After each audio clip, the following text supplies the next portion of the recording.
Sports Scene is proudly brought to you by Telecom PNG Limited.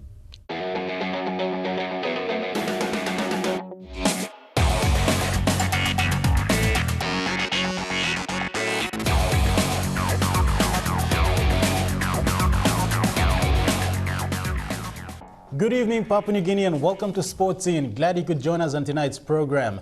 As always, Godwin, thank you very much for your company tonight. It's a pleasure, Shane. Before we kickstart the show for this evening, here's a look at the weekend sporting briefs.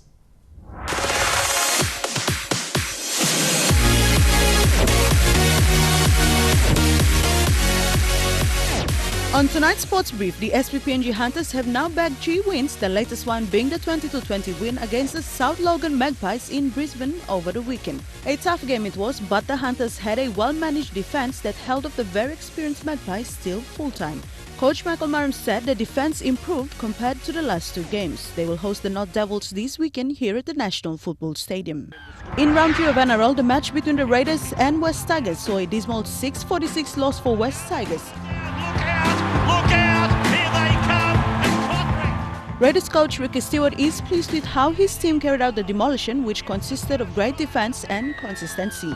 Stewart's men will take on a Broncos outfit who have also only recorded 1 win to start the year despite going down in 2 Golden Point clashes the past fortnight to the Cowboys and Storms. Meanwhile, Rabbitohs players George Badges, Hymel Hunt and Braden Burns have all taken the early guilty plea for charges arising from Saturday's game against the Newcastle Knights. Badges was charged with a Grade 2 striking charge and will miss 2 matches. Hunt was charged with a Grade 2 reckless high tackle charge and will miss 4 matches.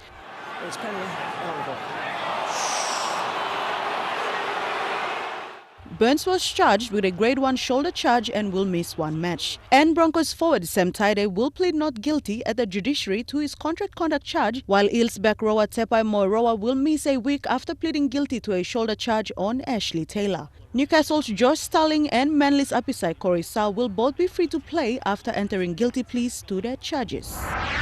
In the Group C of the OFC Champions League, Ley City Dwellers lost 3-5 to Western United. In athletics, another PNG record fell last weekend as the outdoor track and field season got underway in the US.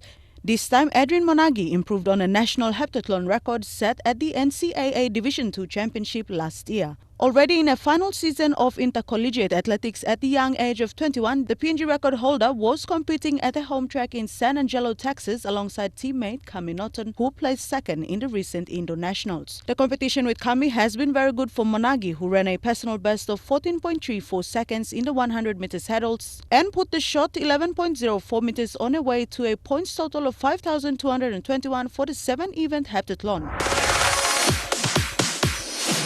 Now before all that, let's take a look at what's coming up tonight.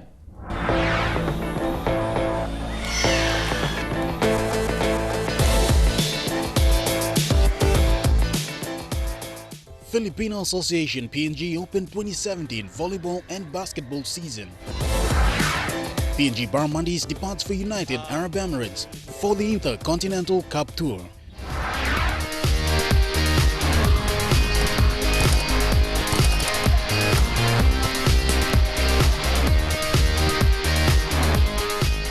Beach volleyball prepares on the 18 men's train-on squad for the international tour. All that and more on tonight's show. Alright, with the deferral of the PNG Games twice, Team NCD General Manager Killer Dick says a lot of his athletes have lost interest in training and that it will be difficult task to get them back into training mode. We spoke to Killer Dick earlier. Youths in the country have shown great interest in sporting activities since the 2015 Pacific Games. Sports has become part of their everyday lives. But as PNG continues to embrace sports in one way or another, the deferral of the PNG Games has caused many athletes to stop training. NCD team manager Killer Dick says getting them back into training will be a difficult process. There are 2 sides of the coin. One is, yes, it's going to give us a lot of time in terms of logistics and resources like finance, organizing our uniforms, organizing transport arrangement, payment of airfares and stuff like that. That's one part of the coin. The other part of the coin is how to stimulate our players in preparations for the games, because now the games have been deferred, the interest has gone down a little bit. So how do we stimulate them to come back into the process of training and get their mindsets right for the game? So it's a big call, and I do hope that my managers, coaches can have the right approaches to take in order for them to do that for our players. Like we've been saying, we want to cement our authority over these PNG games. He is not the only one with this concern, as other sporting individuals have also been vocal about the deferral of the games. Killer Dick said while PNG game is an expensive exercise, the PNG Games Council will have to implement proper procedures in place in the future. In 2014, a lot of unprofessional approaches were done, and in many instances there were sports that went over or beyond the required entries and stuff like that, and that has to be corrected by the organizing committee and the PNG Games Council. The eligibility of competitors who compete, some athletes were from NCD, they were taking part for the team in Central Province or Gulf Province, or even some were taking part in other provinces. So all these things need to be monitored and corrected, and in preparations for the games. Having said that, we are always very mindful of the importance of timelines and deadlines. So my secretary has been working overtime to make sure that all these teams' preparations are all in tune ready for the games. The PNG Games is due to take place in November. Yeah, President Killer Dick there. Now, Godwin, what's your thought on the preparation so far? Well, Shane, like Mr. Killer always says, that PNG Games is also an expensive exercise, as well as recognizing talents who could represent PNG in the future. And to have PNG Games deferred twice, obviously it puts something back into the athletes, their mindset. And yes, people lose interest because they've been preparing hard for these games. They've been doing everything they can, as well as the managers or team managers and coaches, and everyone work hand in hand to make these games possible. But then due to certain factors or issues that have come about, obviously games had to be deferred, but it gives them an opportunity to get back into training and get ready for the games. Yeah, with all that said, for one, I think all professional athletes shouldn't take that as an excuse. They should continue on training and wait for the event to happen. I mean, Shane, it's a great opportunity for athletes to use this time, whether it's 3 months, 4 months, or 6 months. This is a huge ample amount of time to get the athletes come back into training and start preparing well. They may have missed a few things during their preparations, and to have such occasion occur, the deferral, it gives them more time to prepare themselves, and this includes uniforms, travel, logistics, and all this. If you take into account, that's enough time for each province to get ready and also get their athletes ready for the games that will take place in Kimber. So I think it's a perfect opportunity, but people have their own choices and their minds. People think differently, and so, but still I feel that it's a great time for athletes to make use of all these deferrals. All right, Godwin, thank you for that. We'll take a short break now, and up next, we take a look at Port Moresby Corporate Touch preseason update.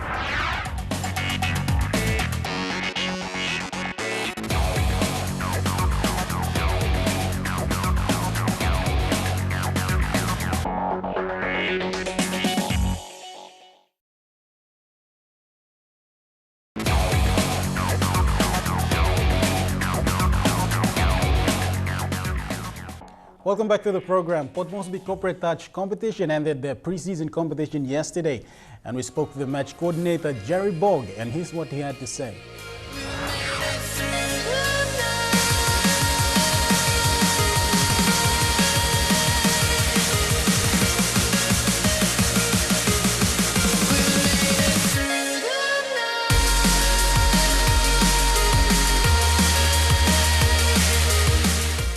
Last year we have 24 teams, like clubs, and just this year we have 20 plus teams who just joined in, and we are hoping to have a big challenge this year with our management and also our clubs. It is last preseason, and we're starting off proper season next Sunday. So right now at the moment we're not taking any scores, so we're not strict with the players. They can move around and play with the other team, but when proper season comes, we start off with everyone playing in their rightful clubs. Touch is a family sport. You can have the rest of your family to take part. Mama, your dad, children can take part and also, keep fit and for a healthy lifestyle and keep away from this, street, whatever thing that is going on. Exciting stuff there. Now, I believe more than 24 corporate houses took part in the competition. What round are we in right now?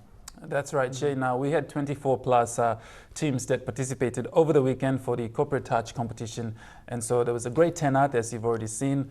And we spoke to Jerry Borg, who's the tournament match director.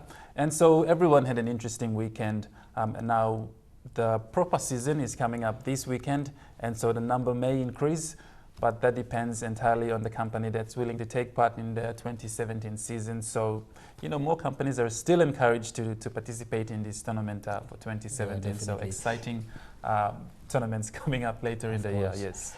Do you think we could register a team and take part in the event? I think it would be wonderful for all of us here in MTV to take part. That's an interesting question, Shane. I think MTV should have a team participate in this competition.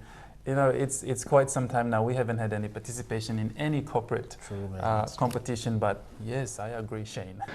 Anyways, moving on, PNG over the weekend also celebrated the opening of the 2017 season for both basketball and volleyball. And we spoke to President Katie Madrid and was impressed by the crowd and the number of teams on both days. Take a look. Gathering in their numbers at the Filipino Association Hall, teams came in their group colors to spice up the competition. The 36 participating teams filled the hall as they made their entrance onto the stage. President Katie Madrid said the opening of the 2017 tournament had the privilege of a PNG mixed team and a Chinese team taking part. Actually, this is really a special event for Filipino Association of Papua New Guinea. It is actually the basketball tournament for 2017 grand opening. It's been, was just endorsed to us by a particular association, basketball association, which is FILBA. So it will be again the first time of PNG to host this tournament. And right now, I'm very proud to say that we have 36 teams participating, and we have 2 guest teams, which is the China PNG and even the PNG mixed team. She said with the interest increasing every year, team numbers are also expected to increase.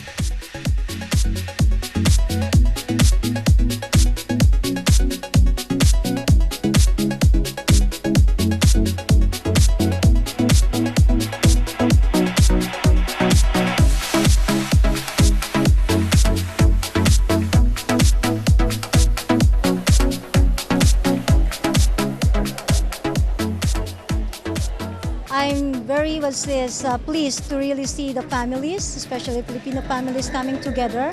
There's like a particular family bonding as well. Not only playing sports, but they're all together to support actually either their dad, their brothers, or even their relatives. Yeah, while playing basketball, they're all here to support them.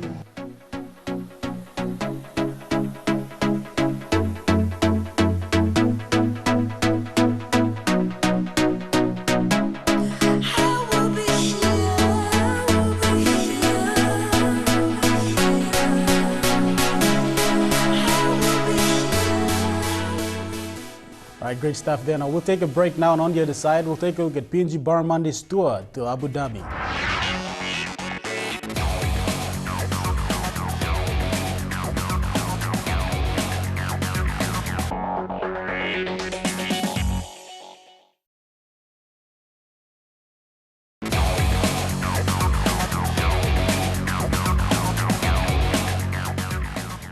Welcome back to the program. The PNG Barramundis left their turf last Thursday for the United Arab Emirates tour for a couple of weeks and playing a couple of Inter-Continental Cup fixtures, as well as the round 5 of the World Cricket League Championships. He was the leading. The PNG Barramundis have departed for the United Arab Emirates last week. The majority of the 14-man squad are home-based except for Chad Soper, who plays in the Sydney first grade cricket for Gordon CC. Jack Vara and Norman Vanua are the only two inclusions to the Hebo PNG Barramundis squad that toured Sydney and Canberra last month, replacing Vaki Bogokora and Pipi Raho. The fixtures include a number of T20 matches for the I-Cup and a couple of ODIs for the World Cricket League Championship. After a long absence from the national side due to injury, former captain Jack Vara will also make his comeback in this tour. Skipper Asad Vala is optimistic of their chances in the WCLC two-year competition as they are currently in the top three on the ladder. Kotza launches down the onside, and that's gone all the way. Beautiful shot there from Jean-Pierre Kotza. After concluding 2016 with fourth placing in the Inter-Continental Cup and second in the World Cricket League Championship, the Barras are hoping to finish off in the WCLC with the top placing. The two-year competition that started last year saw them battling their way through with some tough opponents such as Kenya, Namibia, Hong Kong and Singapore. Now going for the WCLC Round 5, United Arab Emirates will present teams that will definitely test the Barras' abilities in the next 2 weeks. Skipper Asad Vala is hopeful they will give the UAE teams a run for their money. With his recent stint in the DTC Hong Kong T20 Blitz, where he played alongside some cricket big names like Brian Lara, Kumar Sangakkara, Jesse Ryder, Misbah Ulaq and Saad Ajmal, Vala is already looking forward to impart what he learned from them to the national team. As the captain and PNG's leading batsman, he is in a better position to do exactly that. And we wish them all the best on the competition. Still on cricket, Cricket PNG launched its All Abilities Cricket program for the 2017 season.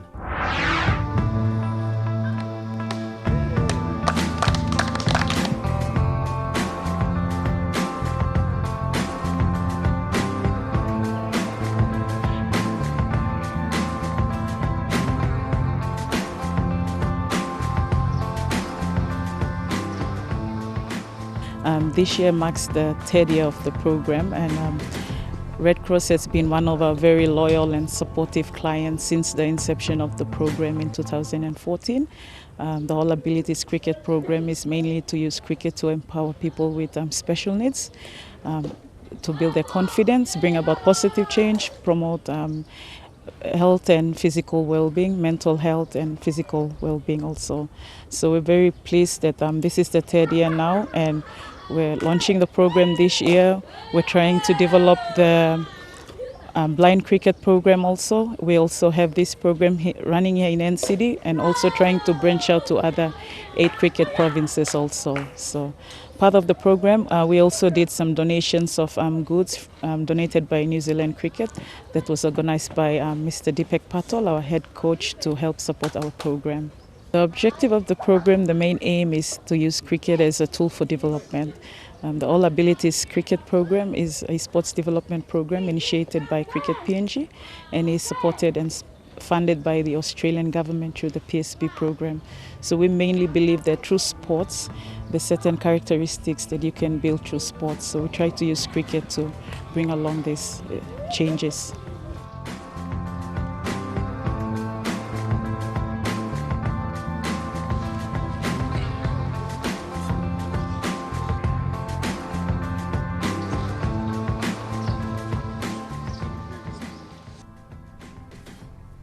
Yeah, Gordon, look, great initiative by Cricket PNG involving disabled children around Papua New Guinea. Not so much Port Moresby, but as well as Goroka, Lae and other provinces around Papua New Guinea too. So definitely a great step forward for the team, and especially PNG Barramundis. They've done well in the international scene, and to come out and show support to programs like this is fantastic. Well, I totally agree with you, Shane. I think PNG cricket has done so well with their initiative programs that, like All Abilities, and it's good to see everyone participate, especially our young kids, and that now they've moved these other competitions, a program that they've created into schools and communities in PNG, and that's a really good thing because, PNG is becoming a sporting nation, which we already are, and to have such programs is really good. All right, thank you, Gordon, for that. Now, moving on, PNG Volleyball Federation is starting to see improvements on the junior players after 8 weeks of training. The level of performance have developed significantly.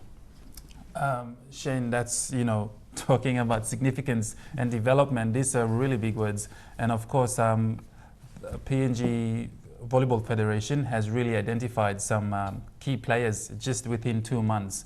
And for beach volleyball to take part at the Youth Commonwealth Games, and for our young people to start training towards this competition, it's a big bonus to these young people, because usually we are just so ready and prepared to play the outdoor volleyball. And so to have beach volleyball, with these people participating is a really good. We've seen the increase in the number of beach volleyball participation this year as well as last year, and I think certainly more interest will come from other centers around Papua New Guinea too. Yeah, well, beach volleyball, we won the gold at the 2015 Pacific Games, and the person who won, Mohamed, is also part of, is also the coach for the under-18 men's train-on squad. So there's 13 of them, and they're all training really hard. And he said, I spoke to him over the weekend, and he said to see the level of performance put on by these young talents has really improved, and they've developed their skills in beach volleyball.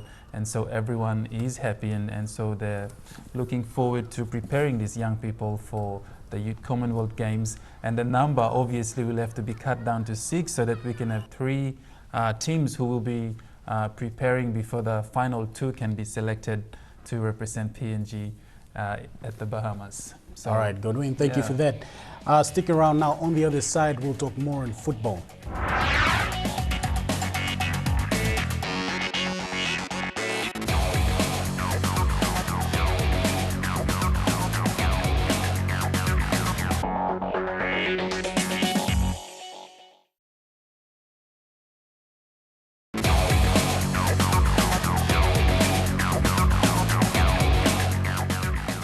Welcome back. You're watching Sports in. Football fever is back again. That's right. PNG will play against Tahiti on home soil in Port Moresby for the 2018 FIFA World Cup Russia, now for the qualifiers of the OFC Stage 3. Now the competition is due to take place at the Sejong Gai Stadium on the 23rd of March, and only 3 days away with the competition to kick off at 5 p.m. Shane, take it away. Definitely. Yeah, the competition starts, actually it's this Thursday. We hopefully some of our key players in the men's national team return back for the OFC Champions League. Lacey Dwellers and Medang will make their return back. So hopefully Raymond Gnamba, Nigel Debinyaba, our top players to join the ranks, and we play Tahiti on Thursday. Well, Shane, it's good to have all these other international players being part of Team PNG. In terms of the level of performance, obviously we've seen it, it's increased. Everyone's performing well. What are the chances of PNG's side?